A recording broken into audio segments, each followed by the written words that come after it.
Sir, 5 minutes, sir. Students will join. Okay.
Atul, sir.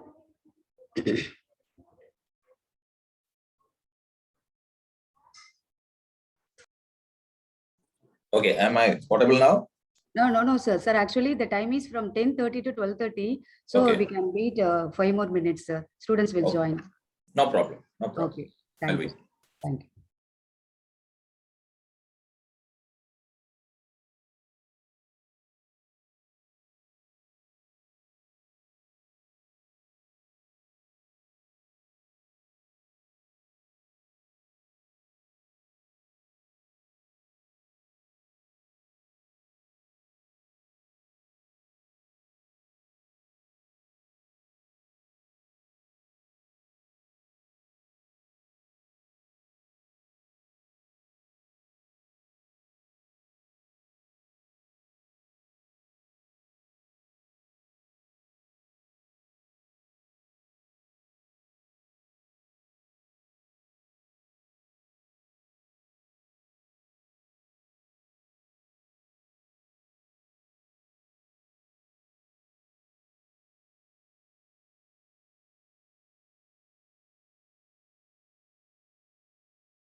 Sir, just 2 more minutes, sir. So we can start. No problem. That's fine. I'll be connected. Yes, sir. Thank you.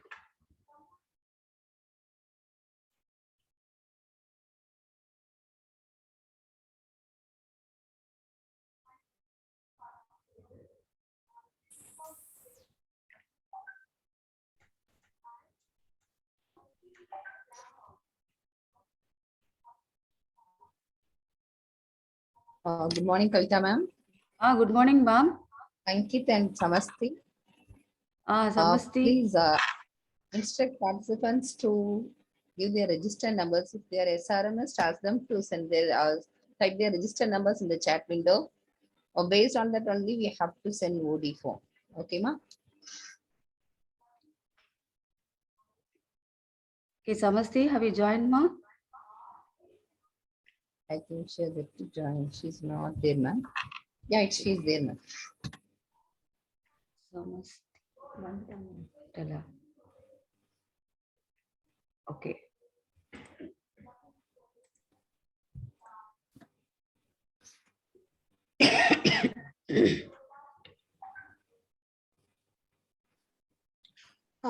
Participants from SRM Vadapani, can you please type your register number in the chat?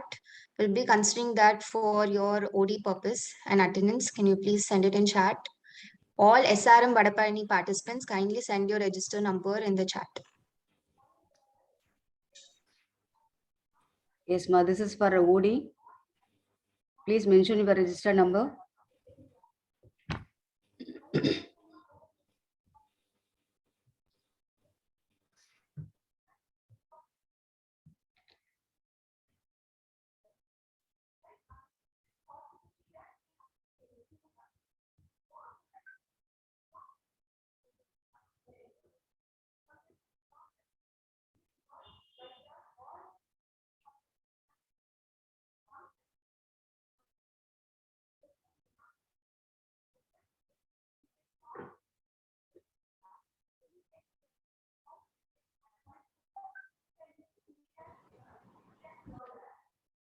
Himanshu?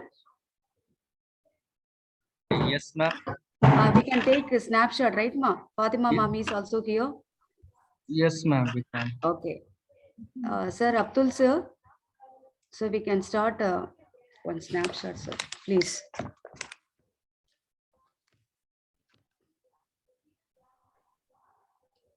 Ma'am, Fatima ma'am.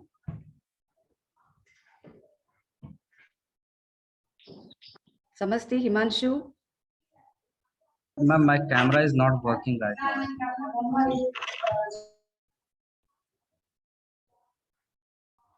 Abdul sir.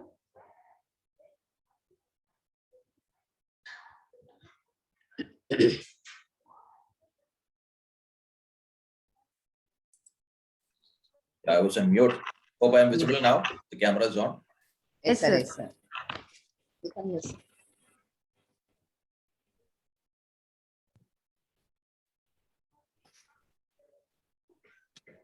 Welcome to SRM University, sir. Thank you very much. And thanks for the invitation. Yes, thank you, sir.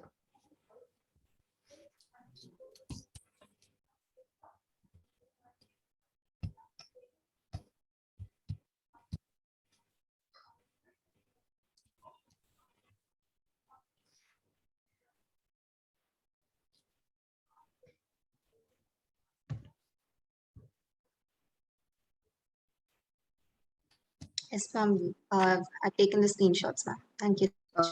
Yes. Yes, we can start. Samasti? Yes, ma'am. Mm. Good morning to all. With great pleasure, I would like to introduce you to our resource person for the session, Mr. Abdul Kalam Abubakar. Sir is done his BTech in Applied Electronics and Instrumentation from MES College of Engineering, Calicut University, and his MSc in Information Security from Royal Holloway University of London. Talking about experience, sir has worked in various roles like IT support specialist, security analyst, senior security analyst, senior security consultant, and presently is working as an information security trainer.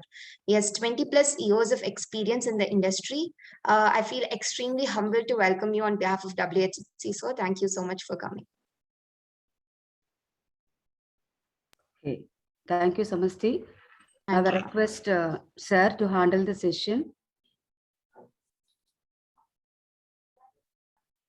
Sachin, sir.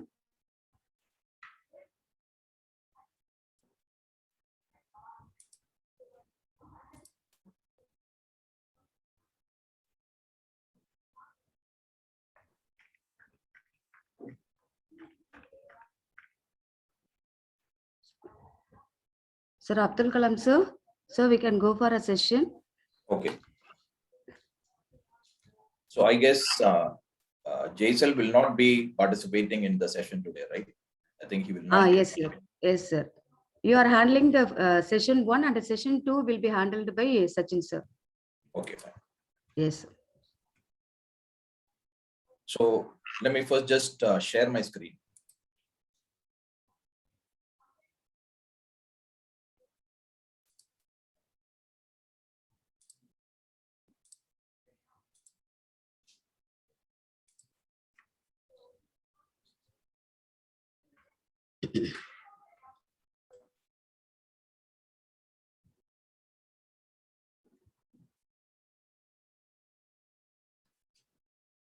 So thank you, everyone.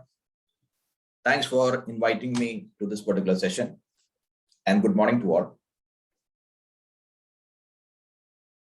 So the session that has been planned for today is Introduction to ISMS. So ISMS stands for Information Security Management System. We have a lot of, when we want to create an information security management system, we can create an information security management system based on different frameworks.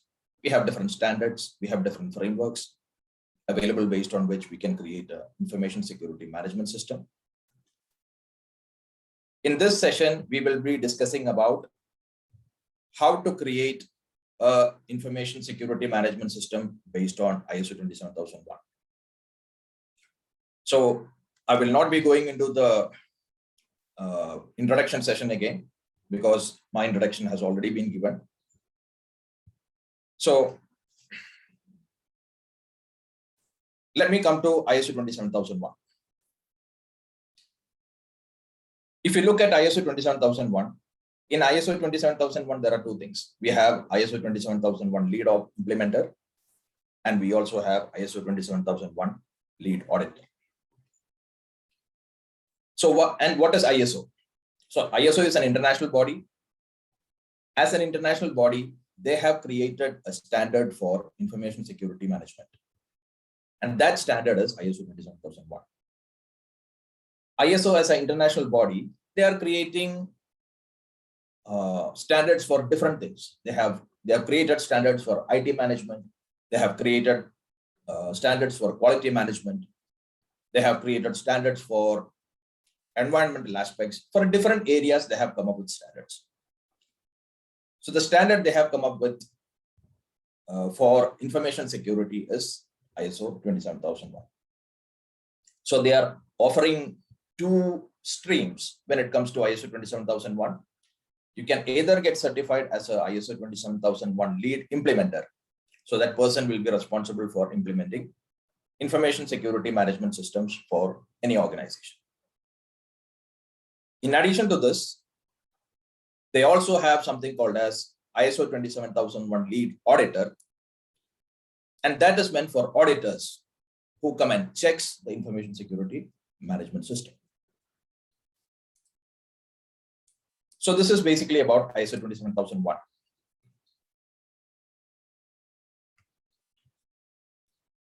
So as we progress, if you have any queries, you can either interrupt me in between, ask the questions, or you can type your queries in the chat window. I will be going through the chat window also as we progress. And also the last 15 minutes, we will reserve for any sort of, interactions or queries, whatever you have with respect to ISO 27001.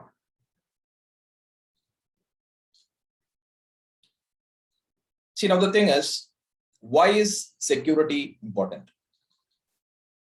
See, we hear about two things. We hear about information security, and we also hear about cybersecurity.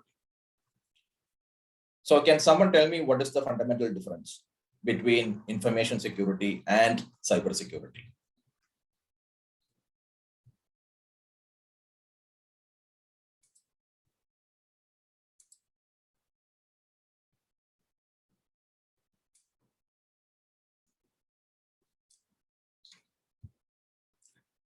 Okay, so maybe you can say, or you can type.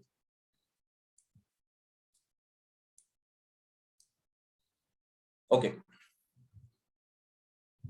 let me continue then. So if you look at information security, in information security, we are trying to protect information in all forms. When we say information, we have different types of information. We have digital information, and we have information that is not digital. Protecting information in any form is information security. Whereas when we are talking about cybersecurity, we are concerned about protecting digital information. That is information in the cyberspace. So information in the cyberspace is digital information. This is where the basic differentiation comes. But apart from this, all the other concepts are the same. In the information security management system, we are talking about protecting information. So why is information security important? Let us look at some statistics that we have available as of today. If you look at the today's information security environment, you can see a lot of attacks are happening. The most critical attacks that we are having today is ransomware attacks. If you look at the statistics in US alone, the health sector in US alone in 2020, they have paid $20 billion in ransom. So $1 billion is 1,000 million. So 20 billion is 20,000 million. That is a lot of money. If you look at individual amounts that are paid by organizations, the latest attack, again, which was conducted at Kaseya in US, the attackers demanded a ransom of $70 million. You can see it is going up. It was beginning of 2021, it was 4 million. it went to 40 million. Now it is 70 million. And next it will be even more than that. So this is the implication of having malware attacks. So ransomware is a malware. It comes, it sits on our systems, it encrypts our data. Now we are locked out of our data. We don't have access to our data. Sometimes what they do is they copy all the data from our systems and they delete all our data. So we are practically held as a hostage. Now you have to pay them. Once we pay them, they will give back our data. Now the question is, even if we get back the data from them, there is always the possibility that they will sell those data in the dark web. And our data goes into the hands of third party. So this is one major critical issue that we face today due to the lack of information security. So the kind of losses organizations that are facing due to ransomware attacks, they are not, simple losses, they are significant losses. Now the second aspect is, let us say my organization is processing a client data and I lose the client data from my systems. If I lose the client data, obviously I have contracts with the clients. And the contracts will say, I am supposed to protect the client data. And if the contract is violated, definitely there will be a legal issue. I will be taken to the court of law. And if I'm taken to the court of law, if the court of law finds me responsible for that particular data breach, they will ask me to pay some fines and penalties. So this slide shows you the amount that is being paid out as fines and penalties by different organizations around the world. Equifax, which is a credit card and debit card company based out of US, in 2017, they suffered a data breach. Around 2020, the verdict was given. And until now, they have paid out close to $575 million as fines and penalties. That is not a small amount. British Airways, because they breached their client data, they were required to pay $230 million, $148 million, $124 million, $85 million. These are the kind of financial losses organizations are faced with when there is a data breach. So due to these reasons, nowadays organizations are very serious with respect to information security or cybersecurity. Because if they don't hire cybersecurity professionals to protect the data, the kind of losses that they are having is really huge. And if you look at the statistics, most of the companies that are faced with the ransomware data breach, eventually they close out. Why? Because they cannot afford that kind of losses. After that kind of losses that they suffered, they are not able to sustain their business. So organizations all over the world, they are scrambling for cybersecurity professionals. And the situation that they face is, world over, according to the statistics put out by ISC Square in 2020, world over, there is a requirement of about 3 million cybersecurity professionals. Out of that, 2 million professionals are required in Asia Pacific alone. But only 50% of the required resources are available in the market. There is a total lack of resources. Up to 50% of resource shortage is faced in the cybersecurity industry now. So with respect to cybersecurity, this is a very good time in the market. So that is about the importance of cybersecurity or the importance of information security. Now going forward, I will not use the term cybersecurity, I will use information security, because ISO 27001 is talking about information security. That is protecting information in all forms. So if you look at information at all forms, what are the different types of information that you can have? We have different types of information. So if you're talking about information assets, now what is an information asset? Information asset is anything that has the capability to create information, It has the ability to process information. It has the ability to, let us say, store information, and it also has the ability to dispose information. And it also has the capability to support all these activities. Any information, any asset. So asset is a general term. It can be anything. But anything that has the capabilities that we mentioned here, they are termed as information assets. So what are the different types of information assets? We have hardware assets like our laptops, desktops, mobile phones, servers, network devices. So when we say network devices, it includes everything: routers, switches, firewalls, IDS, IPS, content filtering solutions, VPN tools, VPN solutions, etc., etc., etc. Then we also have something called as industrial control systems. Now, what are industrial control systems? Industrial control systems are specialized computing devices that are used in industries to control processes in industries.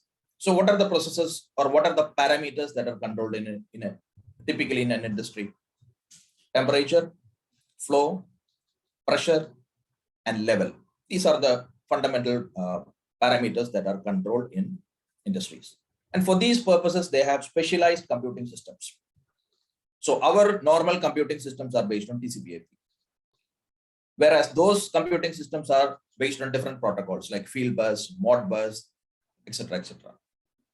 But nowadays, industrial control systems are also connected to the network, because when you connect something to the network, you can manage them remotely very easily. That is the convenience of networking. You manage things easily and you can share information.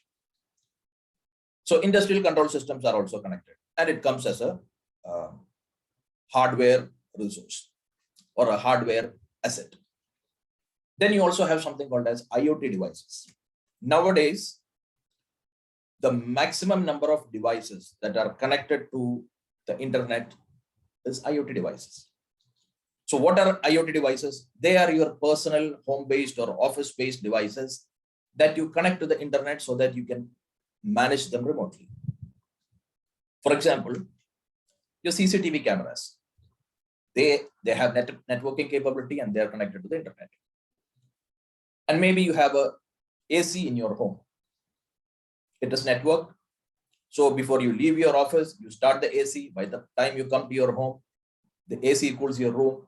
It is convenient for you. Or maybe you have a garage door that you can manage remotely.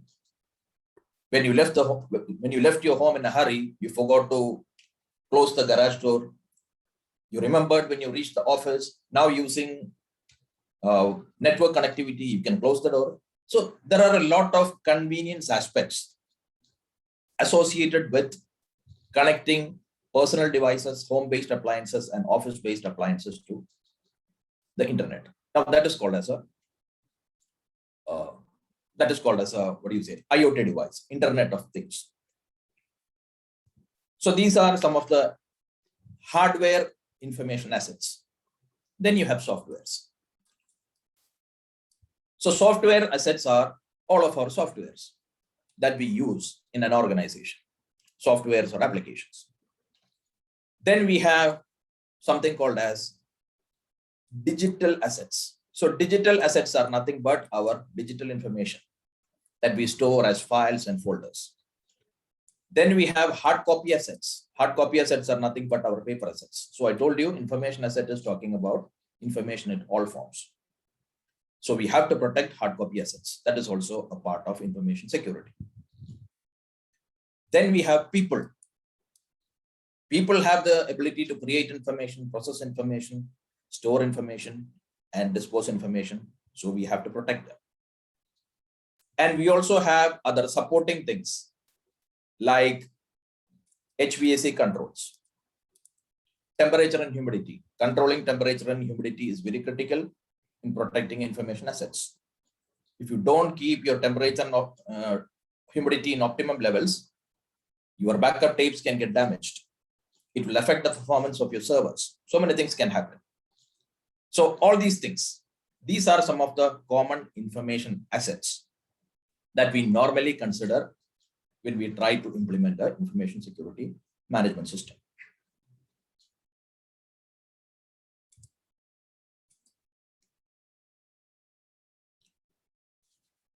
So we have seen what information is. What is the kind of information that has been focused on in the case of ISO 27001 implementation? And we said, why do we implement ISMS? Why do we need information security management system? We implement information security management system to protect our information. We will see what is meant by protecting the information. We will see that towards the end. Now let us first understand information, and now we will come to what is information security. Now this is the definition that is very familiar to us. What is information security?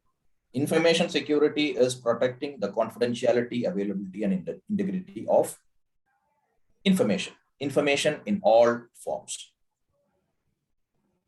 Now, the next thing is, what is cybersecurity? Cybersecurity is protecting the confidentiality, availability, and integrity of information, digital information. That is the fundamental difference. Now, the question is, what is confidentiality? What is availability, and what is integrity? So confidentiality means if you have an information, the information should be accessed only by authorized people. Unauthorized people should not have access to it. So who will decide who is authorized and unauthorized? The organization will decide, or the business will decide who is authorized and unauthorized. So if I have some money in a bank account, only I should be able to view the details of my bank account. That is authorized access. If other parties are able to view the details of my information, bank account information, that is unauthorized access. So that is the fundamental concept of confidentiality. Information should be accessed only by authorized people. The second concept is integrity. So if you look at integrity, in integrity, we are talking about the accuracy of information, the correctness of information. So the information that we are using, it should always be correct and accurate. Changes to the information should be done only in an authorized manner. That is another aspect. And the third aspect is, if any unauthorized changes or if any inaccuracies happen to the information, we should be able to detect it. Once we detect it, we will be able to correct it. So these are some of the fundamental aspects related to integrity. Just to give a small example, if I come back to the bank account scenario, in my bank account, I have 5,000 rupees. Out of that, I draw 1,000 rupees from it. The balance should be 4,000. If the balance shows 4,100, the integrity is violated, and I should be able to know it. So this is a fundamental aspect of information security. Now coming to availability. If you come to availability, availability says when I require access to my information, that information should be available. For example, I am trying to take money from my ATM. If at that point of time, if my banking server is down, it affects my availability. I'm not able to do a particular operation. So when information and services are not available when we require it, then that is a violation of availability. So if you look at information security is talking about all the three aspects. If your information has all the three aspects, you have information security. Now there are some associated aspects also, like authentication. So it is related to confidentiality, integrity, and availability. It is not a core concept, but these are associated concepts.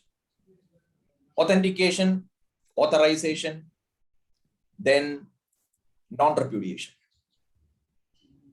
What is authentication and authorization? So authentication means you give your username and password, When you give your username and password, you are authenticated and you get access. Let us say I gave my username and password, I logged into my laptop, so authentication is done. After that, in the laptop, I'm trying to open a file. When I'm trying to open a file, the operating system will check what is the permissions that I have on that particular file. Is it read permission? Is it modify permission? Is it read write?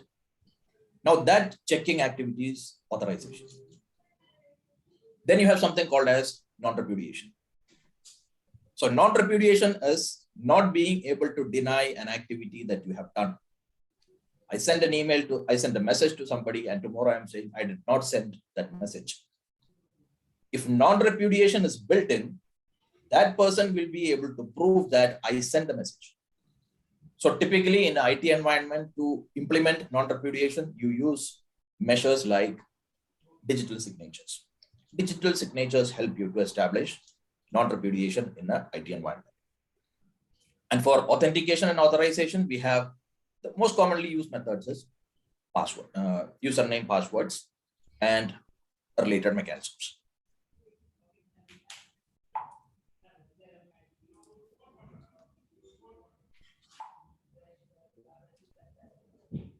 So this is just a relationship that is established between the different terms that are relevant in the information security environment. Hello, Revive Jim. Yes, sir. Yeah, actually, I've been referred by Madhav. Yes. Yeah, I wanted to ask few details about the gym. Yeah. Just a minute. I think somebody's mic is on.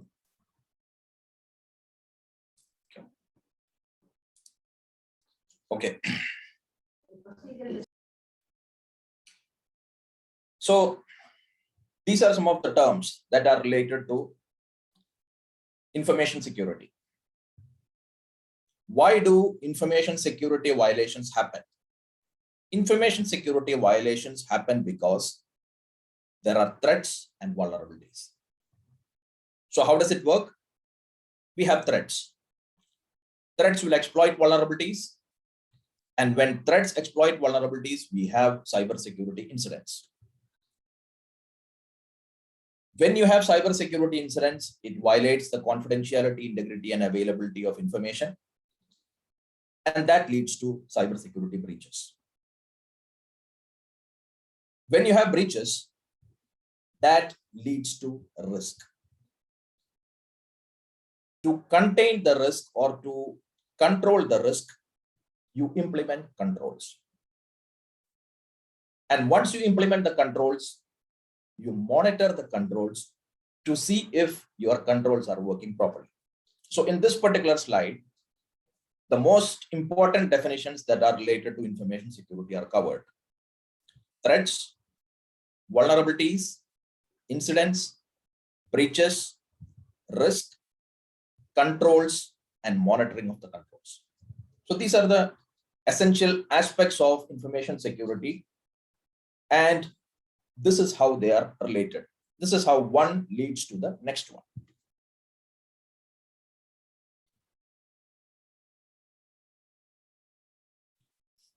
Now, what is meant by threats? Threats are anything that has the potential to violate the confidentiality, integrity, and availability of your information. So if you look at threats, how can you classify threats that are relevant to an information security environment? We have threats due to accidents, mistakes, or errors. And the threats due to accident, mistakes, and errors, they are not insignificant. They are very significant. The maximum number of data breaches happen due to social engineering attacks. In the second position or the third position, you have data breaches due to accidents, mistakes, and errors. So accidents, mistakes, and errors are not a small thing. It has a significant contribution to cybersecurity breaches. So what is meant by accidents, mistakes, and errors? Misconfiguration. Our IT staff, they do not know how to properly configure devices or applications, due to which data breaches happen. Or we are careless and we lose our equipment, or we are careless and somebody steals our equipment. These are the main contributing factors. And another major contributing factor is emails being sent to the wrong people.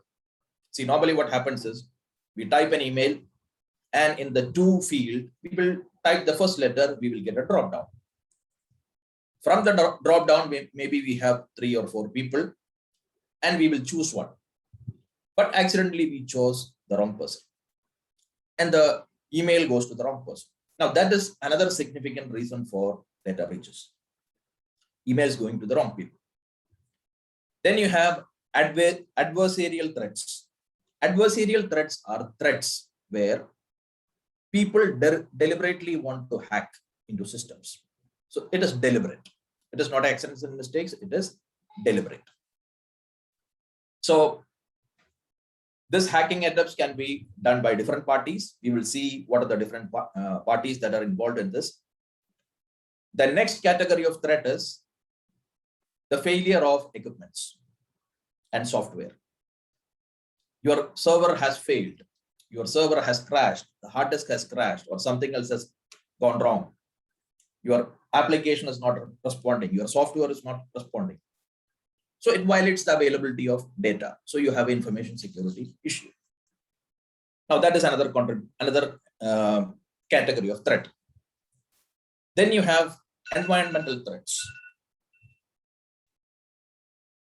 So environmental threats are 2 types. You have natural and man-made disasters, and you have infrastructure failures like power, utility, water supply, these kind of failures. Or you have natural disasters like flood, storms, or pandemics. Or you can have man-made disasters like terrorist attacks, civil strife, these kind of things. So these are generally the type of threats that any information faces. And when we do an information security risk assessment, we will come to risk assessment. When we do information security risk assessment, these are the categories of threats that we normally consider. So you can see it is not just technical threats. So technical threats comes as a part of failure of equipment and software. Technical threats also comes as a part of adversarial threats, hacking related activities. The other things you can see, one is environmental and the other one is accidents and mistakes.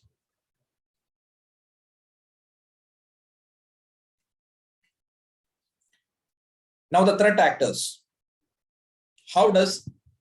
What are the different types of threat actors that we have? We have internal threats and we have external threats. Internal threats are threats posed by our employees, by the employees of the organization. External threats are threats that are posed by external people.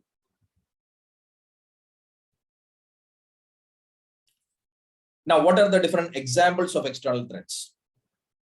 We have script kiddies. So script kiddie is somebody who has recently learned some who has recently acquired some hacking skills, and they are doing hacking for the fun of it. That is a script kiddie. Activist. You have activists, and the activists, as a part of their activism, they do hacking.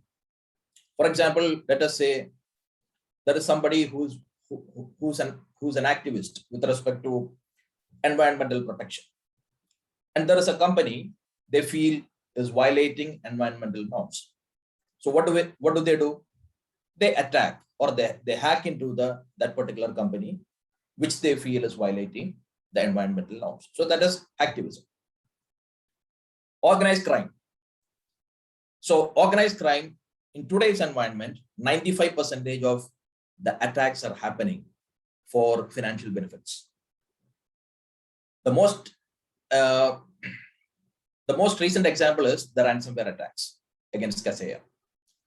So these ransomware attacks, these cyber attacks are conducted by organized people. An example of organized crime is APTs. APTs are very advanced persistent threats. They are organized crime groups They are very sophisticated, and they are mostly funded by high-level state actors, in some cases, even high-level corporate actors. So organized crime is behind this. Nation states. So states have rivalries. So they want to get information from each other. They want to hack the infrastructure of each other. So that also happens. And if you have business competitions also, you can also expect hacking from such kind of competitors. Mainly they're looking for information that will be giving an advantage to them when it comes to business. So these are the different kinds of threat actors that we have.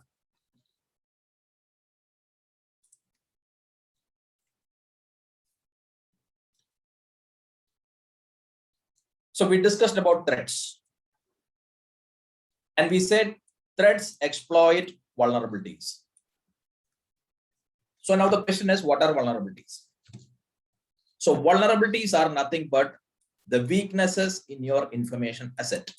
So let us say I have an information asset, which is my server. The server has a vulnerability. The vulnerability is there is no antivirus.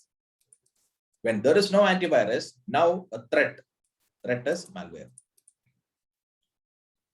Malware can attack my server now. So this is how it always happens. Wherever you have threats, the threats will attack your vulnerabilities. And when threats attack your vulnerabilities, that is when you have security incidents.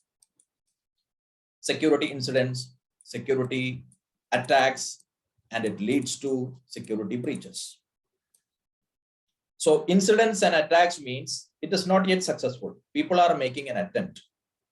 They are not yet successful. But when you talk about security breach, it has been successfully, the CIA of the information has been successfully violated. So this is successful. And these people, when it comes to incidents and attacks, they are trying to violate the CIA. So what are the different types of weaknesses that any information asset can have? Lack of processes and lack of documentation. That is one example. Then users are having no security awareness. People do not have security awareness. Then our devices and applications are not configured properly. For example, there are no patches installed. When patches are not installed, what happens? Those systems will be attacked. Those systems may be attacked. When you don't have process and documentation, what happens? Let us say there is no visit. In an organization, let us assume there is no visitor management process. Since there is no visitor management process, anybody can come in, anybody can go out. Who is coming in? We don't know. What they are taking, we don't know. What they are taking out of the organization, that also we don't know. So definitely we will have security issues. So that is lack of process and documentation. So how do we address it? We create a visitor management process and we document that particular process. And when people join the organization in the facility team, we give them training on that particular visitor management process so that they will take activities accordingly. Lack of user awareness means if our users does not know what is security best practice, they will make mistakes and errors. They will not be able to detect attacks and breaches. So we will have more and more security issues. Then we have technology related vulnerabilities. That is, our laptops are not having antiviruses, or no, our machines are not having any other IT tools that is required to protect, like encryption. If your machine is having sensitive information, it should be encrypted. If you don't have an encryption, that is a technology related vulnerability. If you don't have a firewall, that is another technology related vulnerability. So these are some of the examples of technology. So technology related is mostly IT related. Environmental. So we earlier said information systems are supported by things like power, utility, etc., etc. Let us say we have a server room and the server room is having no power backup. So what happens? There is a power failure. When the power failure happens, let us say there is no UPS backup. Now all of our systems will go down. Our services will be interrupted. It violates the availability of information. So we have environmental related vulnerabilities also. And we also have something called as 0-day vulnerabilities. Now, what is a 0-day vulnerability? Let us take the case of a server. And let us say the server is having a Microsoft operating system, a Microsoft server operating system. We have some attackers, or we have a group of attackers who have identified a critical vulnerability related to the server. The public is not aware of this vulnerability, or even Microsoft has not come up with a fix for this vulnerability. So we do not have a solution for a vulnerability as of now. Such kind of vulnerabilities are known as 0-day vulnerabilities. We know there is a vulnerability, or maybe we don't know there is a vulnerability, but it is being exploited. If we know the vulnerability, the vendor does not have a patch released for it. There is no fix for it. So that is an example of a 0-day vulnerability. So these are the most common types of vulnerabilities that are associated with our information systems.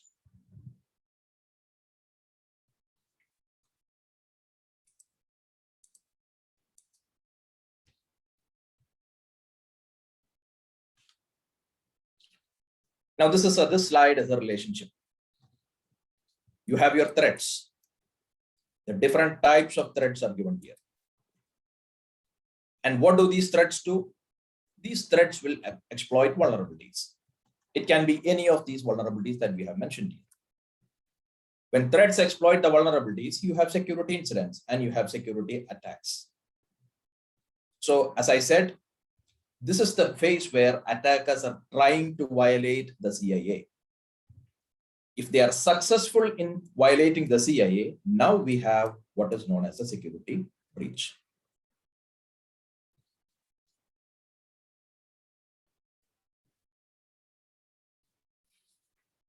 So we have already talked about information security incidents. Information security incidents is something that has the potential to violate the confidentiality, integrity of information. Now, some examples are given here: virus attacks, hacking, power failures, software failure, laptops being stolen, etc., etc. Now, the question is, when there is an information security incident, what happens? When there is an information security incident, it may violate the confidentiality, integrity, and availability of information. And this will have consequences, and this will lead to information security risk. So now we are coming to the next topic, that is information security risk. So information security risk is an important topic associated with information security management system. So we will see what it is.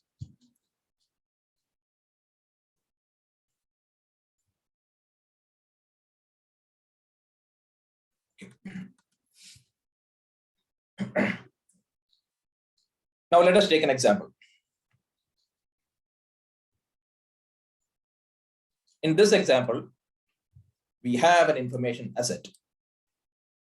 The information asset is our server. Now there is a threat. The threat is power failure. And our server is having a vulnerability. What is the vulnerability? There is no backup UPS. So what is happening is, we have an information asset. When information asset is facing a security incident, it will have a consequence. Okay. So the consequence is the maximum loss that you can have. So this is the maximum loss that you can have when this particular threat happens once. That is the consequence. Now the next question is the rate of occurrence. Rate of occurrence means how frequently does this threat occur? every year. So let us say this threat, that is the power failure, is occurring once every month. Once every month means in 1 year, you have 12 months. Once every month means in a year, it is going to happen 12 times. So the rate of occurrence is 12. Now the question is, what is your risk? So risk is equal to consequence times the rate of occurrence. So let us say if the threat is occurring once, our losses are, let us say, 5,000 rupees. So that is my consequence. How frequently the threat is occurring? The threat is occurring 12 times every year. So what is my risk? My risk will be 5,000 times 12. So that will be close to 60,000. So what does it mean? It means due to the threat, that is power failure, every year I can expect a loss of 60,000 rupees. That is actually what it means. And this is called as risk. So risk is the losses that you can have when a threat and a vulnerability materializes. And risk is calculated based on two values. One is the consequence and the rate of occurrence. Consequence is your losses when the threat happens once, and rate of occurrence is the number of times the threat happens every year. You multiply them together, you get the risk. So this is a very important calculation as far as information security management systems are concerned. We will come to it. Now we are coming to controls. What are controls? Excuse me, sir. Yes. Students, if you have any queries, you can ask Sam, or you can clarify your doubts also. Okay, Sir is explaining about the important topic. So please, if you have any queries, you can raise. Please continue, sir. Yeah.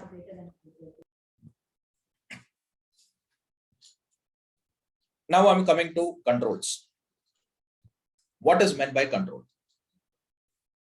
See, controls are the things or the measures that we implement to bring down our risk. So we have risks. And what we want is, we do not want any risk. But that is not possible. In the whole world, there is nothing called as zero risk. There is always some amount of risk that exists. We have acceptable risk and we have non-acceptable risk. So normally when we are calculating risk, what we do is we calculate the risk in terms of high, medium, low, critical, etc. Now what is meant by low risk? Low risk means if the risk materializes, the losses to the organization is negligible, which means we can afford that risk. That is okay. So that is our acceptable risk. Medium means if that risk materializes, the losses to the organization is significant. High means the losses are high. Critical means the losses are critical. Now, what is meant by significant? What is meant by high? What is meant by critical? That is up to every organization to decide, because it will depend on their business. For some organizations, 5,000 will be significant. For some organizations, 5,000 rupees will be acceptable. So that is how they will decide that. So by implementing the controls, what we are trying to do is, let us say I have a high risk. I will implement the control. When I implement the control, what happens? My risk will come down. And when my risk comes down and when my risk is equal to low, at that point, I will say, okay, now it is acceptable. Now that is enough. So controls are implemented to bring down our risks to acceptable levels. So you always have to remember, controls never bring down your risk to zero. It only brings down your risk to acceptable levels.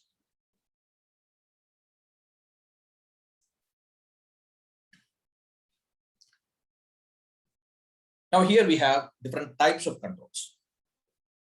We talked about controls. We said we are implementing controls to bring down our risk. So here one thing we have to understand, before implementing the controls as a part of implementing information security management systems, before implementing the controls, we have to calculate the risk. So risk assessment, information security risk assessment is very important as a part of information security management systems. After identifying the risks, we are coming to the next phase, that is the implementation of controls. Now, what are the different types of controls that we have? In ISO 27001, they have defined 114 controls. And those 114 controls belong to different categories. We will just briefly go through those categories after this. Just to give an overview of the type of controls, we have something called as administrative controls. So administrative controls are our processes, our documentations, our practices. All these things comes under administrative controls. So some examples are given here. Our policies, procedures, standards, any documentation that we create, they are administrative controls. We are creating processes in our organization, user management process, visitor management process, or it can be any process. For example, for HR, there is a hiring process, there is a training process. All these are examples of administrative control process, administrative controls.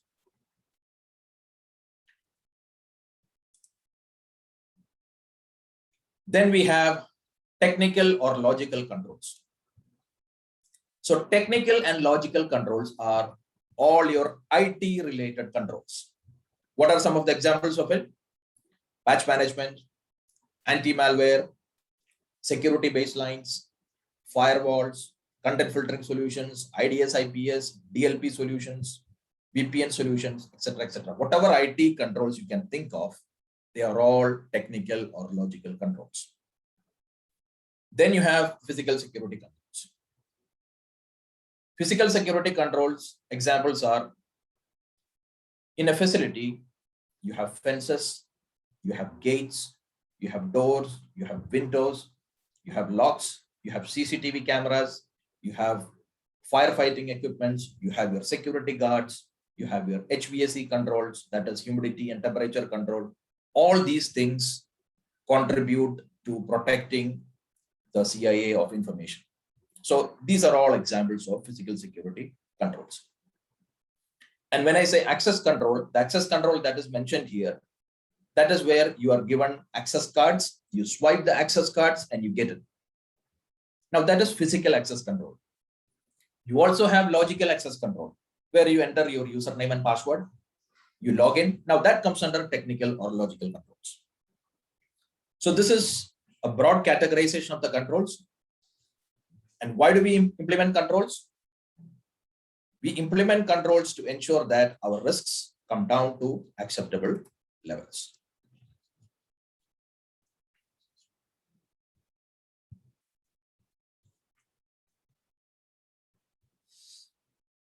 So this is again just a connection diagram.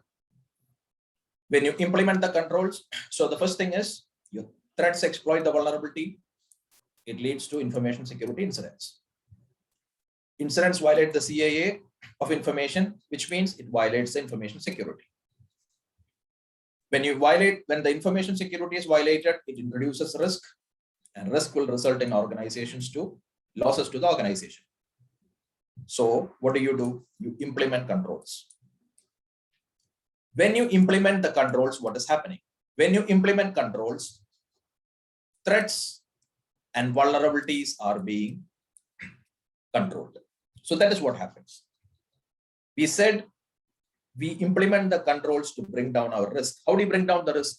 You bring down the risk by controlling the threats and vulnerabilities. Let us take a case. Let us say we have a server. The server is not having an antivirus. Okay, so we have a malware which is a threat, and no antivirus is our vulnerability. So what is the control? I install an antivirus. Installing an antivirus is a control. So what happens? Now the vulnerability is gone. So that is one thing.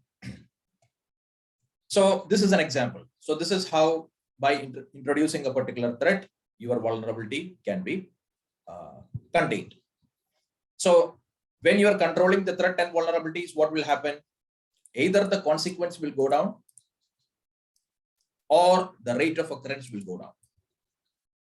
These are the two impacts that normally happens. You implement a control, it affects threats and vulnerabilities, as a result of which your consequence will go down, or your rate of occurrence will go down, or both will go down. And when that goes down, your risk also will go down. So that is the connection.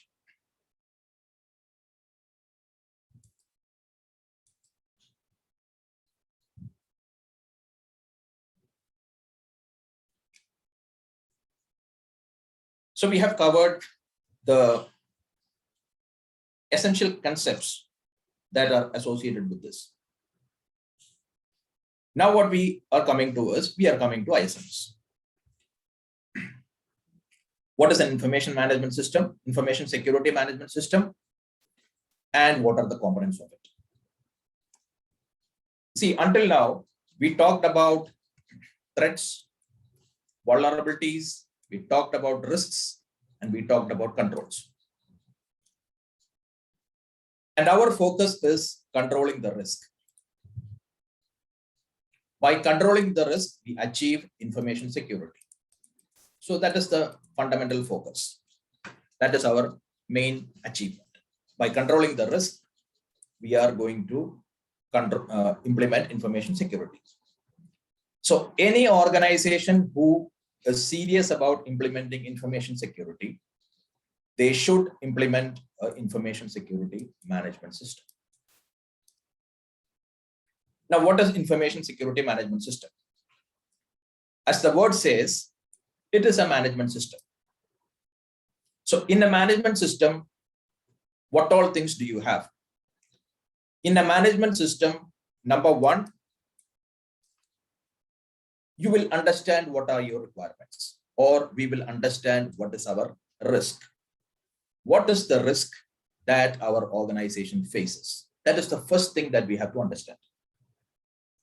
And for that purpose, we will do risk assessment. Now the question is, ISO 27001 is talking about 114 controls. Why do you want to do a risk assessment? Can't you just go ahead straight away and implement all the 114 controls? Won't your security issues be solved if all the 114 controls are implemented? Now, the thing is, there is nothing wrong with that approach, but that approach is not practical. Why? Because all organizations have a limited budget and they have limited resources. So when we say resources, overall, we mean people, skills, time, etc., etc. Everybody has limited budget and resources. So within that limited budget and resources, if you want to make best use of your resources and budget, you have to do a risk assessment. So when you do a risk assessment, you identify all your risks. In addition to this, you rate your risk. You understand which is your critical risk, which is your high risk, which is your medium risk, and which is your low risk. Low risk, you accept it, and you start focusing on the critical risk, then on the high risk, and then on the medium risk. So it gives you a direction on how to focus on your risk so that you can efficiently utilize your existing resources and your existing budget. And that is why wherever you see risk assessment, that is the purpose behind it. We are talking about information security risk assessment. Other management systems will have their own risk assessment. The focus is this. You identify which is important to you and you focus on what is important to you first, and then you go to the next things. So that is why risk assessment is an important aspect. It helps you to identify your risk. Specifically, the risk that you want to focus on initially. That is the first thing. Then the second thing in the management system is, once you have identified your risk, you identify the controls to bring that risk down to acceptable levels. And after that, you implement those controls. So implementation of the controls will be a project. It will be a project plan, depending on the size of the organization. It can be a few months project plan, it can be a year's project plan, and it can be even longer. So you identify the controls to bring down your risk, and then you also implement controls. You implement the controls that you have identified. Now, the third thing is, you have to operate your controls and you have to monitor your controls. Now, why do you have to monitor your controls? See, I took my risk assessment report, I saw my controls, I implemented my control. For example, let us say I'm implementing an antivirus in a machine that is not having an antivirus. Now, is that sufficient? Today, the antivirus is working fine. Now, what about tomorrow? Tomorrow is the antivirus working fine, day after and the day after. You have to keep on continuously monitoring, because if any one of the days your antivirus is not functioning, you will have an attack. So it is not just enough to install your controls. You also have to monitor your controls on a continuous basis. That is very important. So do you have to monitor all the 114 controls that is being said in ISO 27001? Well, that is the ideal phase, but it is not practical. So normally what do? You identify which are the most critical controls first. You start monitoring them. And then one by one, you slowly increase the number of controls that you monitor. For example, just to give an example of monitoring the controls, let us say I have 100 machines. I check that machines every week. And I will take a value, that is antivirus compliance value. And I have a target. My target is my antivirus compliance should be 95%. So how do I calculate that? I have 100 machines. I check all the machines. So out of all the machines, 90 machines are showing updated antivirus signature. 10 machines are not. So what is my compliance? 90 by 100 is 90%. My target is 95. So I know I am below my target, so I have to improve. So I will take necessary measures to improve. I have an antivirus server that are pushing antivirus signatures to all my machines. So I will check what is wrong, why it is not happening, and I will take appropriate measures. So monitoring your controls helps us to ensure that the controls are working as expected. And if we find any drawbacks, we can take appropriate measures to improve. Now, this is how any management system works, whether it is IT service management, whether it is quality management, etc., etc. This is the general rule. You do a risk assessment, identify your requirements, you identify the controls, you implement the controls, and you operate and monitor your controls. And you improve your controls if required. The same theory is applied, or the same approach is applied to information security management system. Here, the difference is everything is information security. You do an information security risk assessment, you identify the information security controls, you implement the information security controls, you operate and monitor the information security controls, and you improve the information security controls.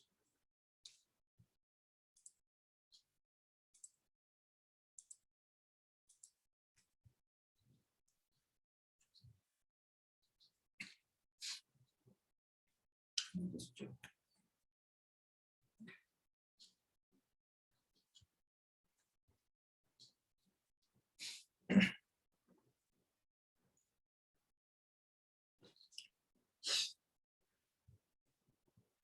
Now we are coming to, why do we need ISMs? Or why do we need information security management system? Or why do we need information security for that matter? One reason we have already seen. We have seen the kind of attacks that are happening today. Ransomware attacks. When there are ransomware attacks, we are having severe financial losses. The next thing is we are losing the data. Our client is taking us to the court of law. The court of law is issuing some fines and penalties, and those are also huge amounts. So better have information security in place. The third thing is, let us say we are a company providing IT services. So in India, IT services is one of the biggest industries. And most of our clients are in US, EU, etc.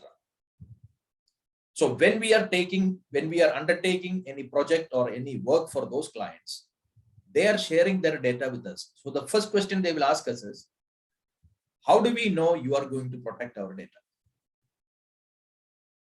So we will tell them, okay, we are good at protecting the data, and we will protect your data. So the question that they will ask us, prove it. So how do we prove that we are good at protecting the customer data? There should be something there with us to prove that. And that is where ISO 27001 comes in. Okay. So this is our organization. What do we do? For our organization, we will implement an ISMS. Okay. We will implement an ISMS based on ISO 27001.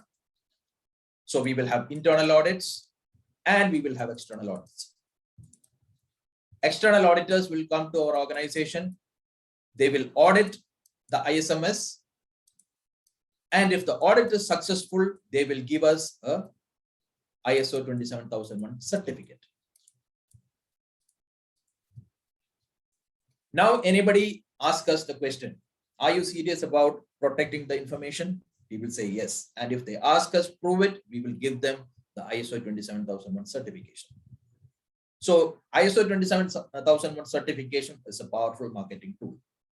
It tells everybody, it tells all the relevant stakeholders that we are serious with protecting information.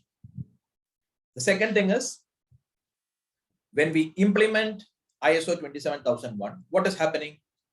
We are implementing security controls. So when there are security controls, automatically our risk will go down. When our risk goes down, it means we do not have attacks. There are no ransomware attacks. There are no other malware attacks. There are no losses of IT assets due to mistakes and errors. So all these things, the implementation of controls contributes to the protection of information in our organization. So these are the main reasons why organizations are implementing ISMS. So typically for organizations, it's a business tool. It helps them to secure their information and it helps them to show to their potential customers that they can protect their customer data.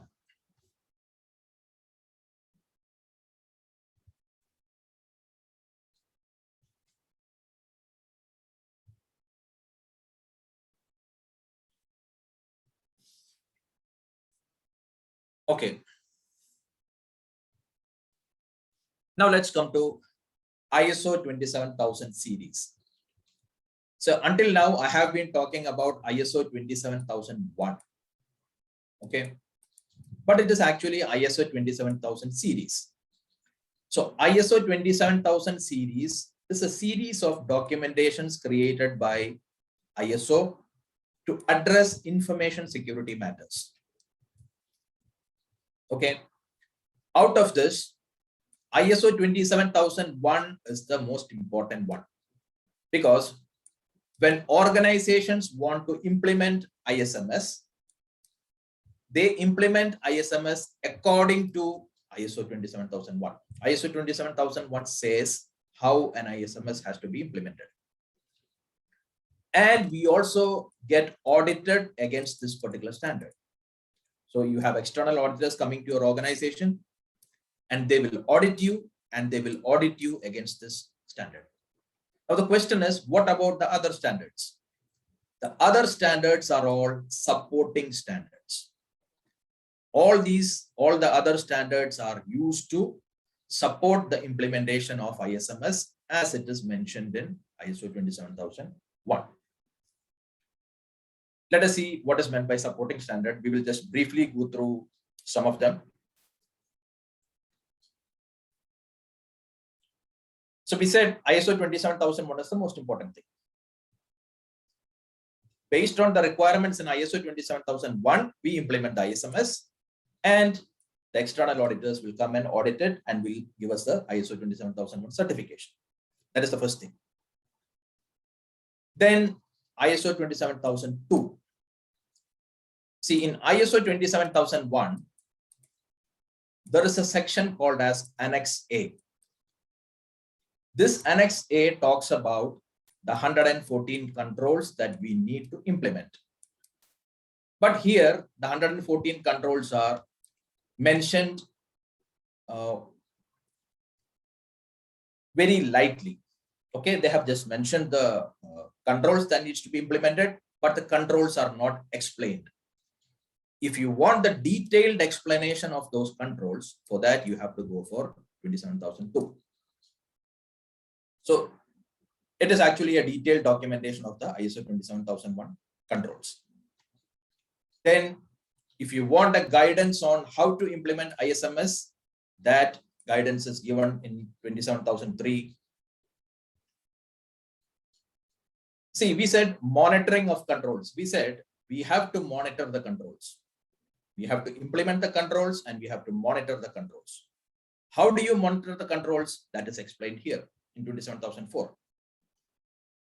We said as a part of ISMS implementation, we have to do risk management. Now, how do you do risk management? That is explained here. So that is what is meant by supporting documents. What to do is given in 27001. How to do it is given in the supporting documentations. So let's go through some additional important supporting documentations. Now, this documentation tells you how to implement your controls and operate your controls.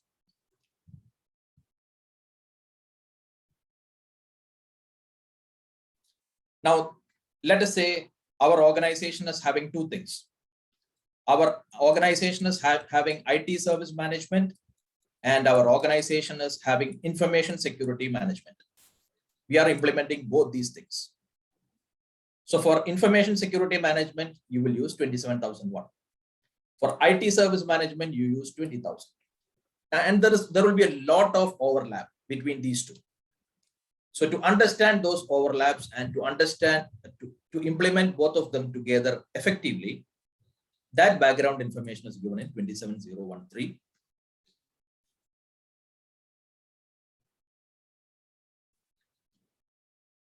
Now there is something called as governance of information security. So governance of information security means when you start implementing information security, your information security management system implementation starts with something called as security objectives. Okay. And who's responsible for defining the security objectives?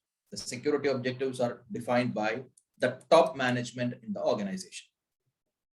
So who is the top management in the organization?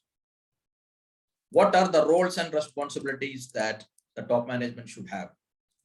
Who is responsible for maintaining information security in the organization? What are their roles and responsibilities? All these kind of things will be detailed in 27014. So that acts as a good reference point for that. If you are having, see, in any IT organization, we have systems and applications.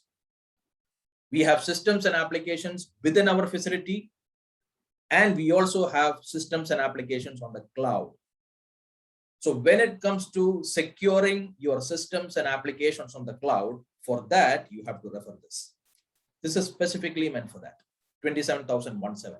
How to secure your resources on the cloud. Then industrial control systems. We said nowadays we have industrial control systems also connected to the internet. Industrial control systems are responsible for controlling industrial parameters. When you're focusing on securing industrial control systems, then this is the reference that you have to follow for that. In every organization, there should be someone, an ISMS professional, who is responsible for implementing and maintaining information security. What are the requirements of competence for information security professionals in organizations? That is outlined in this. Now there is something called as health information. Okay. See, there is something called as security, and there is also something called as privacy. Now, what is security? Security is protecting the confidentiality, integrity, and availability of information. Now, what is privacy? Privacy is nothing but securing your personally identifiable information. So personally identifiable information is a kind of information. So privacy can be a subset of security. Now, what is personally identifiable information? Personally identifiable information is any information that can be used to uniquely identify a person. For example, a person's name, his first name, his last name, his date of birth, his family details, his address, where he's working, then his government ID card numbers like PAN card, passport, driving license number, etc., etc. His financial information like his account number, his account login details, debit card, credit card, and medical information of a person. These are all considered to be personally identifiable information. In Western countries, this is a very sensitive information, especially in EU. So if this is lost, in those countries, the repercussions are very serious. So that is why we are specifically focusing on protecting personally identifiable information. When we have customers from US or EU, if we get data from them, we will apply special protection to PII, because that is considered to be very, very sensitive information. Now, ISO 27799, this is a standard that is specifically focusing on telling how to protect personal health information. So personal health information is a subset of PII, the medical information related to people. So to protect that, how to protect that specifically, that information is given by 27799. So when you are implementing ISMS, you have different types of data. You will have financial data, you will have medical data, and you have other kind of data. So for financial data, you might implement some additional protection like PCI DSS, or it can be things like PCI DSS or some similar, financial data protection measures. For medical, you may have to implement things like, let us say, HIPAA or GDPR. So additional things will come, additional protection things will come. So in addition to implementing ISO 27001, you will also implement additional protection measures that are specific to specific data like PII, medical data, financial data, etc., etc.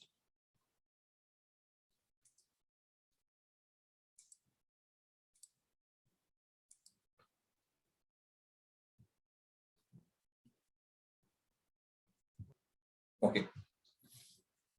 Now let's come to the overview of ISO 27001, because this is our main standard. If you look at ISO 27001, it has two parts. It has the main part and it has Annex A. Now, Annex A is talking about the 114 countries. Okay, so the main part is consisting of different clauses 0 to 10. Out of clauses 0 to 10, clauses 0 to 3, these are introductory clauses. Okay, definitions, terms, etc., etc., description of the standard, these kind of things. If you are implementing ISMS for your organization, you have to implement clauses 4 to 10 mandatory. So implementing 4 to 10 is mandatory. Plus, you have to implement all the controls that are relevant to you. If you find some controls are not relevant to you, you may not implement it, but you have to give the reason. So clauses 4 to 10, they are compulsory, plus these controls. So what does clauses 4 to 10 talk about? We will briefly go through that because these are mandatory clauses. Number one is context of organization. So where does the ISMS implementation start from? ISMS implementation starts from understanding the context of organization. So how do you understand the context of the organization? To understand the context of the organization, we have to understand the contract. What does the contract say? As an organization, we will have third parties. We will have customers, we will have clients, we will have vendors, we will have partners, we will have interactions with government bodies, we will have interactions with industrial bodies. So we have a lot of interaction with third parties. In those interactions, we may have contracts executed with them. Now, what do these contracts say? Does it specify any information security aspects? So the first thing is understanding the contracts that you have. That is the first thing.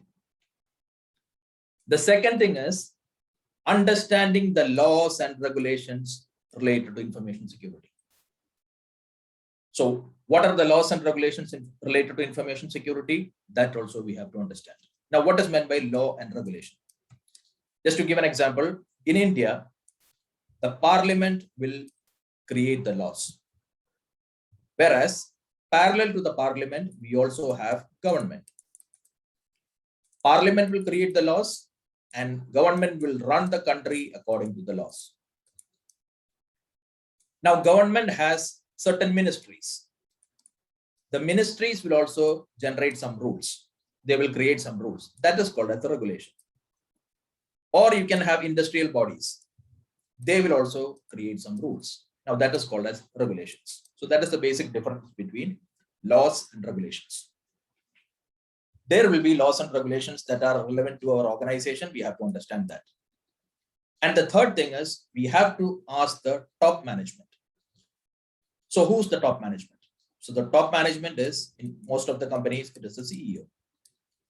And under the CEO, you will have different department heads. You have the finance head, the HR head, the IT head, the sales head, the marketing head. Now they will form a body, which is called as the Information Security Management Committee. Now this is the top management. So you ask the top management, what do you want? What is your expectation out of the business? So you ask the top management.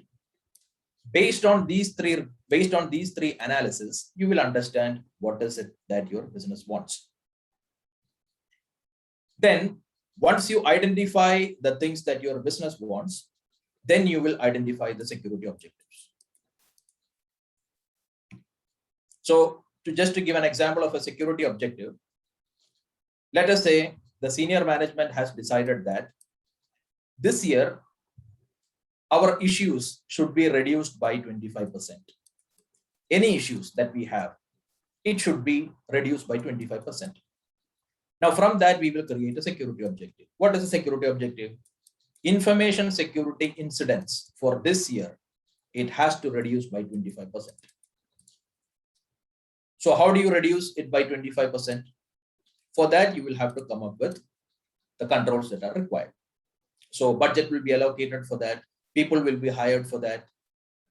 And this will be, the security objective will be monitored every year, or at least every year, practically every quarter or every 6 months, these objectives will be reviewed to see if whether it is being achieved.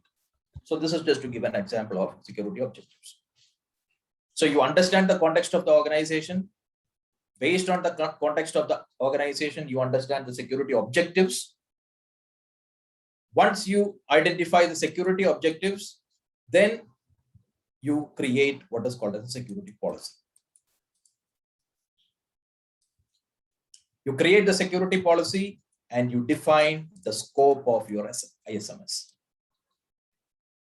So security objectives will say what we have to achieve, what all things we have to achieve. An example is given: reduce our incidents by 25%, reduce our losses by maybe 10%, increase information security revenue by another 20%. It can be anything, which is something the management decides. We cannot define what it is. It is something only the top management can decide. So there will be somebody known as an information security officer who is coordinating all these activities. To define the security objectives, he will coordinate. He will not define it. He will coordinate it with the senior management and get it done. Then the security policy will be developed and the scope of the ISMS will be developed. Now, what is meant by scope? See, the scope of the ISMS has to be defined. The scope can be a single department, it can be a single location, or it can be multiple locations. In many companies, they decide to implement ISMS only for IT department. So that is their scope, which means they have to focus only on protecting the information processed by IT. That is what it means. If the scope is the entire organization, now it becomes entire organization means it can be multiple locations. So that is not normally feasible. So what do? If you want to implement for for the entire organization, let us say organization has 3 locations. We will implement an ISMS here, we will implement another ISMS here, and we will implement another ISMS here. That is practical. There is nothing theoretically wrong in implementing a single ISMS for all the 3 locations, but it is very difficult to implement and manage. So defining the scope of the ISMS is important because based on the scope, our budget, our time, our resources, etc., has to be defined.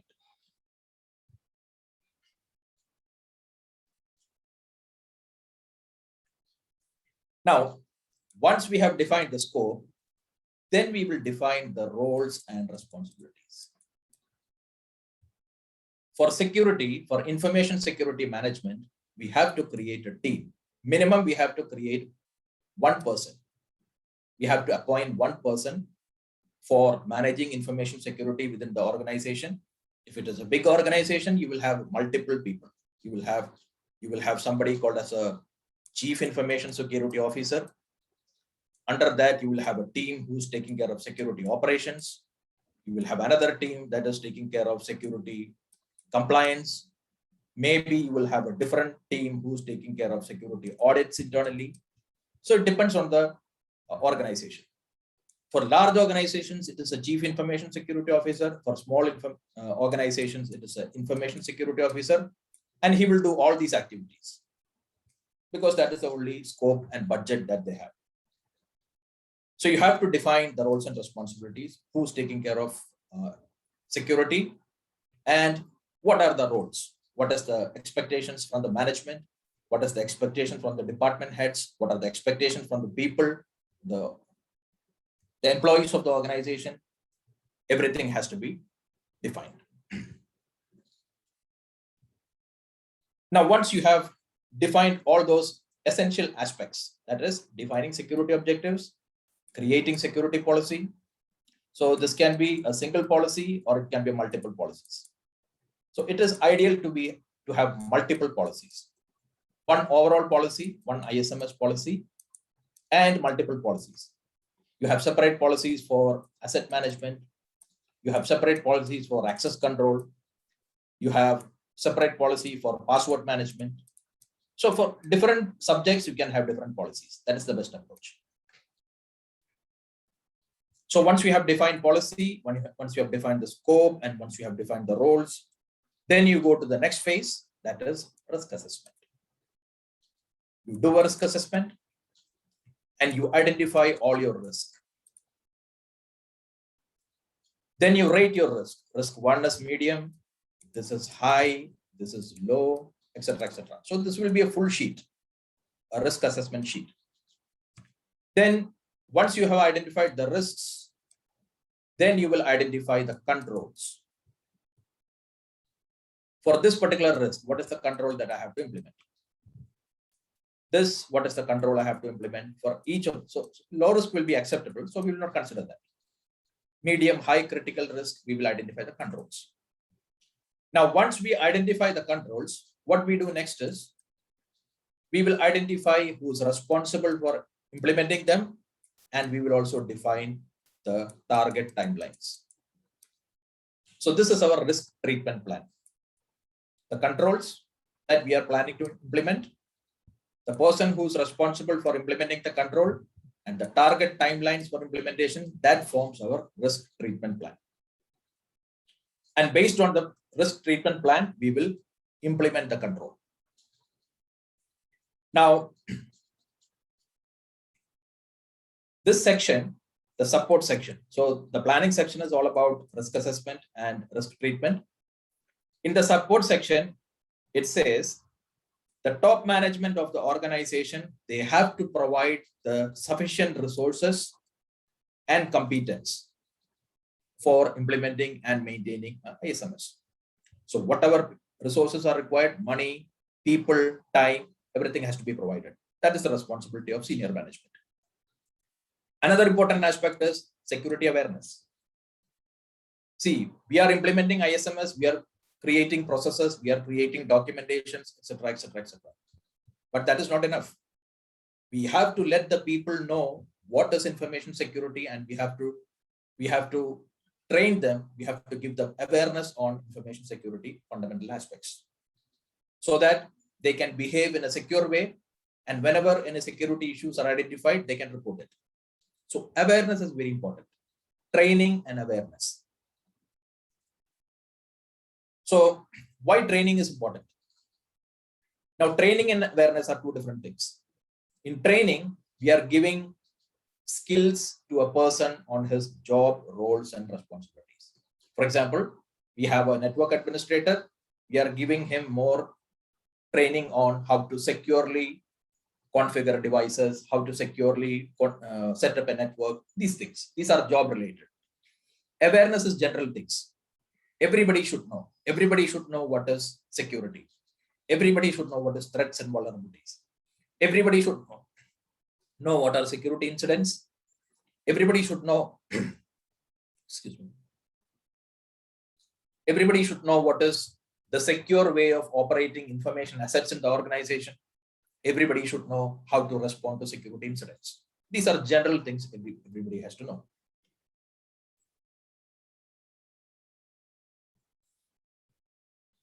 Okay. Operations is where you have to operate your controls. So before you implement the ISMS, you do a risk assessment, and risk assessment should be ongoing.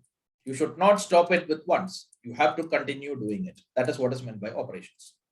And you have to continue operating your controls. Then you also have to monitor your controls. So how do you monitor your controls? There are different methods. To monitor your controls, you do vulnerability assessments, you do penetration testing, you do audits, internal audits and external audits. You create something called KPIs, metrics. You take customer feedbacks. So these are, you do system monitoring, you do network monitoring. Now these are all examples of monitoring our controls. So all these activities has to happen. All these activities should happen, and all these activities will generate reports. Because monitoring activities, definitely, it will generate reports. And this report will go to the Information Security Management Committee. So we said Information Security Management Committee, it consists of the CEO, the department heads within the scope of ISMS, and the Information Security Officer. They will review these reports. Why do they review these reports? They review these reports to ensure that the controls are working as expected and the risk is always at acceptable levels. Now, this activity is called as a management review. The reports being reviewed by the management. It does not essentially mean CEO will do it. Most of the things will be done by the ISO, and he will give us reports to the management committee. But this activity is called as a management review. Now, what is the output of management review? The output of management review is what is known as continual improvement. If the risk is low and if the controls are working as expected, then things are okay. There is no problem. What if the controls are not working properly? What if the risk is not in low levels? In that case, the Information Security Management Committee, they will give suggestions to improve controls. So this is called as improvement. So it is a cyclical process. You start with the risk assessment, you identify the controls, you implement the controls, you monitor the controls. There is management review, there is improvement, and again, next year, again, you start doing risk assessment. So it is a cyclical process and it continues. And the purpose of this continuing is to ensure that the information system controls and risks are managed as per our expectations. Now, what is our expectation? Our expectation is captured in security objectives. So remember, we started from there. We define the security objectives, and whatever we are monitoring to ensure that our security objectives are being achieved. And who will do that monitoring and review? It will be done by the Information Security Management Committee by means of a management review.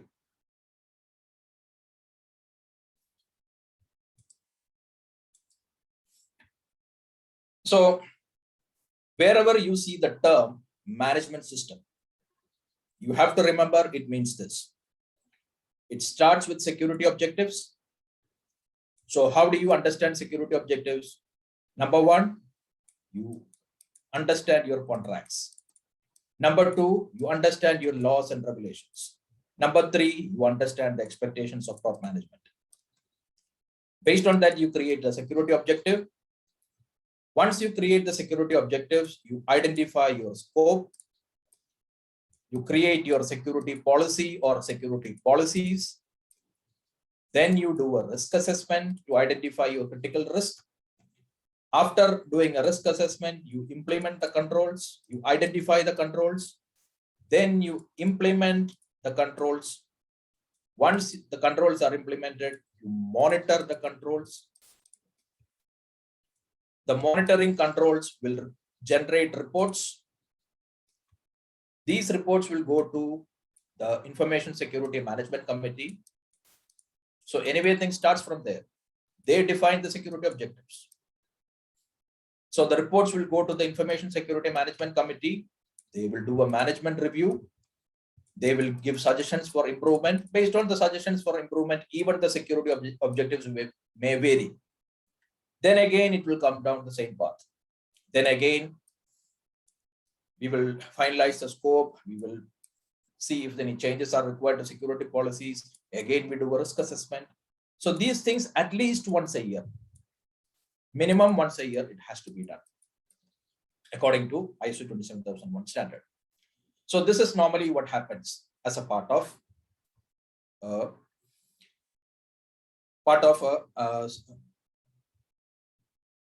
management system implementation, any management system implementation.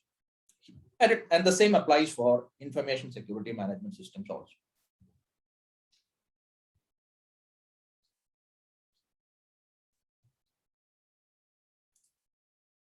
So we have another 5 more minutes. I will just try to quickly go through the controls. So what are the controls that needs to be implemented as a part of ISO 27001? You have to create information security policies. You have to review information security policies. You have to define information security roles and responsibilities. Segregation of duties. Segregation of duties means when you are giving permissions to people, see, normally employees join an organization and you give permissions to people. Using their permissions, they should not be able to conduct an act of fraud. That is called as segregation of duties. Then you have to have contacts with all the external authorities. You have to manage information security and project management. For mobile devices, you have to develop a security policy. For work from home, you should have a security policy. Before you hire people, you should do proper background screening. You have to capture information security requirements in employee contracts. So these are all related to HR security. Then you have to provide security awareness and training to people. Disciplinary process should be documented and accepted by employees, because if there is information security violations, definitely there will be disciplinary processes, but that has to be documented. Then you have to create an inventory of all your information assets. What are the information assets? We discussed in the first slide. Hardware assets, software assets, people assets, etc., etc. You have to determine who's owning the assets. You have to create a policy for what is meant by acceptable use of assets. When people are leaving the organization, you have to ensure they return the assets. Your information has to be classified. See, the information that we have, it does not fall in the same category. You have different classification of information. Some information is not important. Some are having medium importance. Some are having high importance. Some are having critical importance. So you have to come up with a classification for information, and all your information you have to label, which is sensitive information, which is not sensitive information. You have to label it. You have to have security policy for removable media, USB, etc., etc. You should have a security policy for it. When you're disposing media, the disposal has to be secure, in a secure method. If you just throw away the hard disk, if the hard disk is having sensitive information, this sensitive information will be recovered by a third party. When your sensitive information is recovered by a third party, you have a data breach. So when you dispose media, do it in a secure manner. When you're transferring media, do it in a secure manner. Have an access control policy in place. So register users when they join the organization and deregister them when they leave the organization. You should have, when users join the organization, you have to issue them usernames and passwords and permissions in a secure manner. Manage admin privileges in a secure manner. On a periodic basis, you have to review the permissions of users. See, sometimes users might leave the organization and we might forget to deactivate their user accounts. Now they have left the organization and they can connect to our information assets. Now that is a security issue. So to prevent that, you have to periodically review the user access.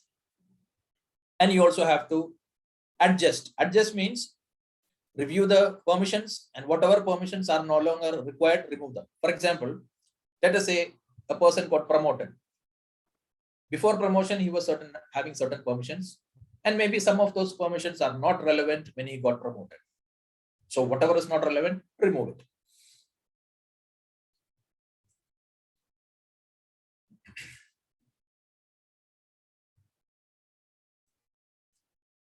Okay, then restrict the use of utility programs. So it essentially means you are not supposed to install and run third-party programs without prior authority. You have to have a security policy for it. Then controls for cryptography. We will not go into the details of it. We will just briefly review it. You should have,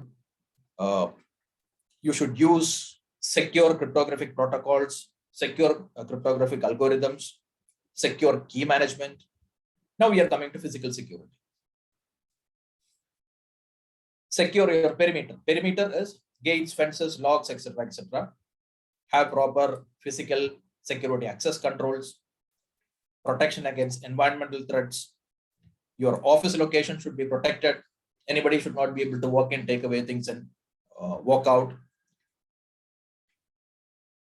Security should be implemented wherever information assets are being delivered and whenever information assets are being taken out. Now, this is related to server rooms. Server rooms supporting utilities like generators, power backups, how to do cabling in a secure manner, how to maintain your equipments in a safe and secure manner, security when you're removing assets from your premises. So disposal aspects, it is actually split into two: asset security, and in this portion, clear desk and clear screen policy. So if you have a desk, you should not have paper documents and other things lying around. It should be clean, because paper documents or USB CDs can have sensitive information. So it should not be lying around. It should be securely locked. Nobody should be able to take away your laptops from your seats. The laptops, if it contains sensitive information, should be secured with locks. Then change management. Your systems and applications should be configured to capture logs, and the logs should be monitored on a continuous basis. So for monitoring the logs, we are using SIM tools, security, event and information, security information and event management tools. Then installation of softwares should be managed. Management of vulnerabilities. You should have regular vulnerability management mechanisms in place. Network security management. Network security controls, VLANs, securing network services. Then transferring of information, policies related to it. Securing electronic messaging, that is emails and other kinds of messages.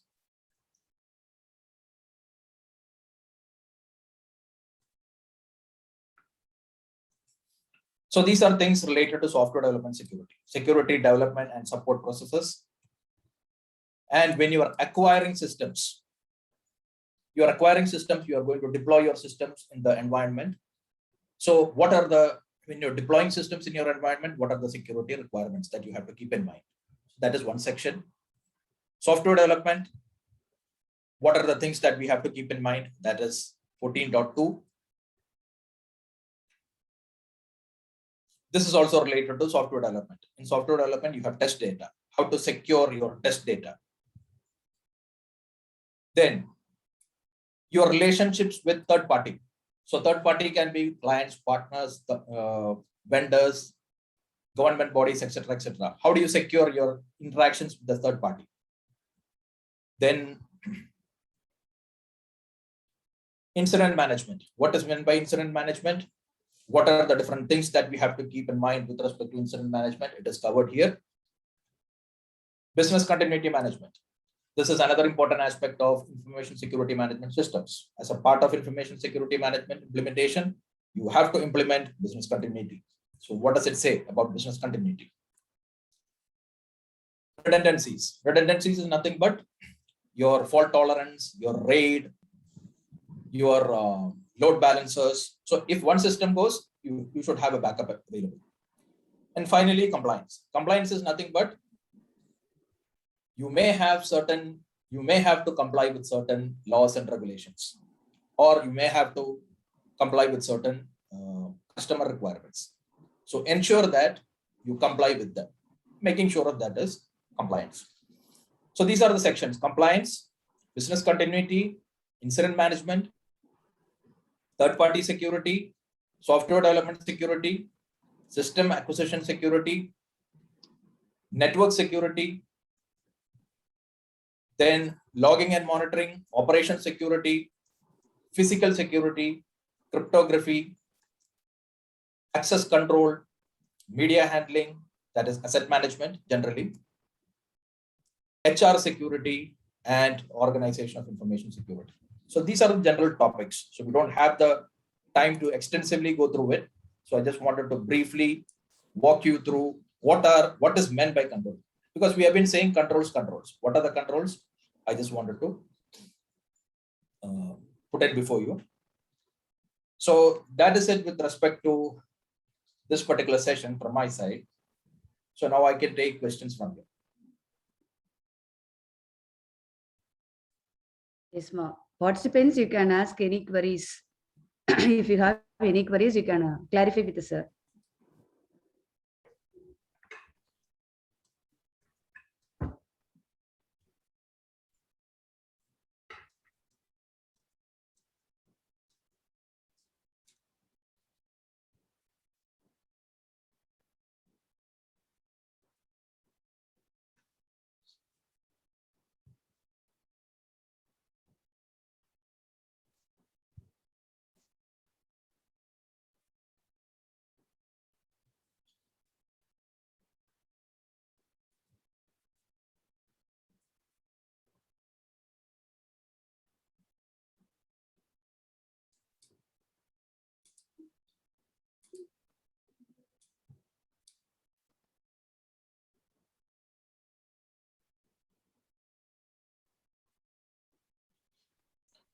So can you recommend where I should start Sir, learning? yes, sir, you can continue, sir. Please proceed, sir. Okay. So I was just looking at a query that was posted. Can you recommend where I should start learning WAPT? Okay.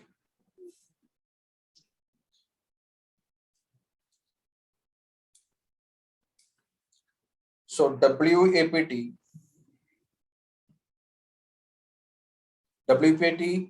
it stands for, you're talking about wireless penetration testing or application penetration testing?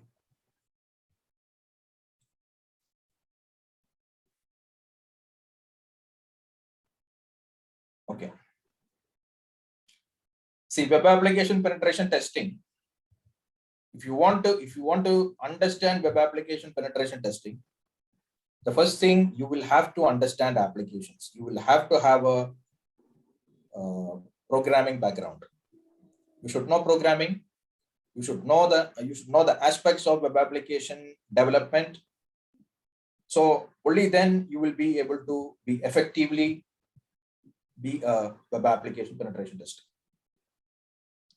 So you have to have some development background. At least if you're not worked on it, at least you should have a skill on it. Now, once you have done that, let us say you know the basic concepts of programming or those kind of things, then maybe you can start with things like CEH. So CEH will be entry level certification for you when it comes to penetration testing or vulnerability assessment or those kind of things. And then you can move further. Then you can go to CPT or OSCP. So OSCP is a very difficult certification, but it has a value.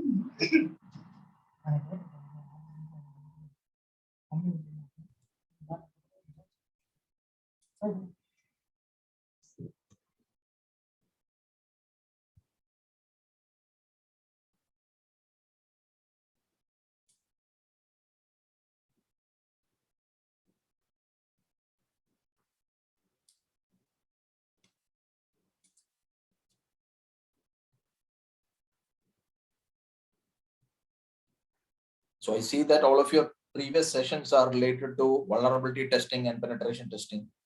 And I guess this is the only management session that you are having. Yes, sir. Yes, sir.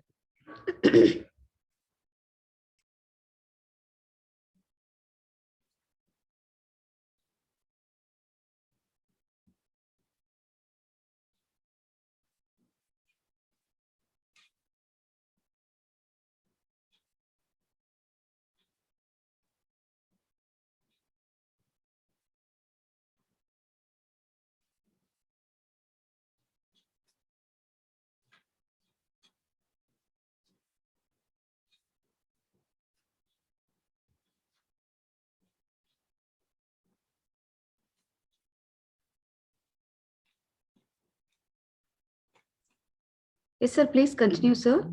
Okay. Fine.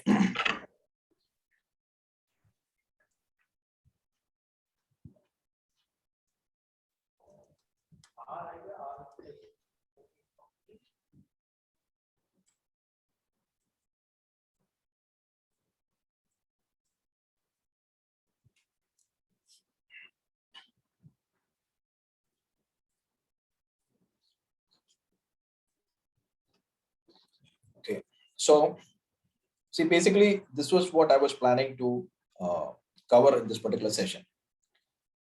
And I was thinking if I had some time, maybe I will just cover these different controls and things in detail. The rest of the things are the detailed things, the implementation of ISO 27001.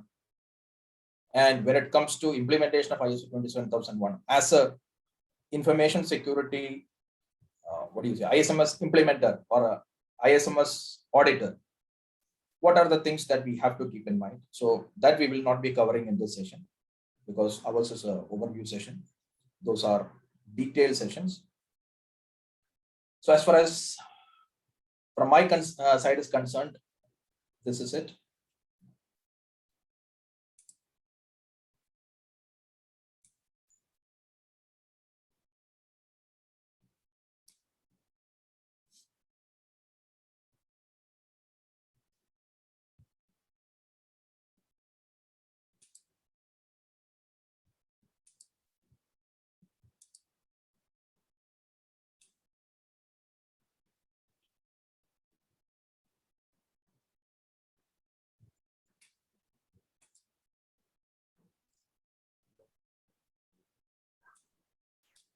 Yes.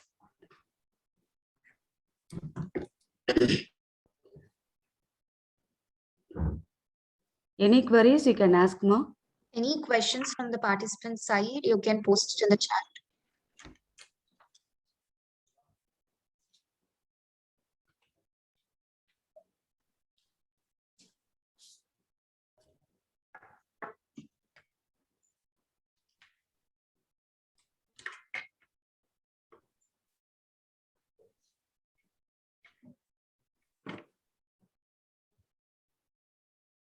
Ma'am, can we conclude the session? Yes, Ma. Yes, Ma. Yes, Ma. On behalf of WHC, I'd like to thank our speaker, Mr. Abdul Kalam sir, for taking out time for us and providing us with this great session. We learned a lot, sir. Thank you so much. This is just a small appreciation and the thank you from our side, sir. So thank you very much for that. Thank you, sir. Yes, sir. Thank you very much, sir. We had a nice session with you. You have shared different kind of information and valuable content for information security as well as management system, sir. So thanks again.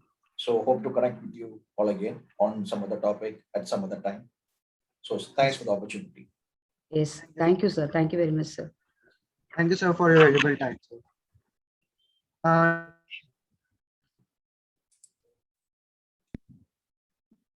Feedback form link. It is Thank also you, in sir. the Participants kindly fill the feedback form. The form link is posted.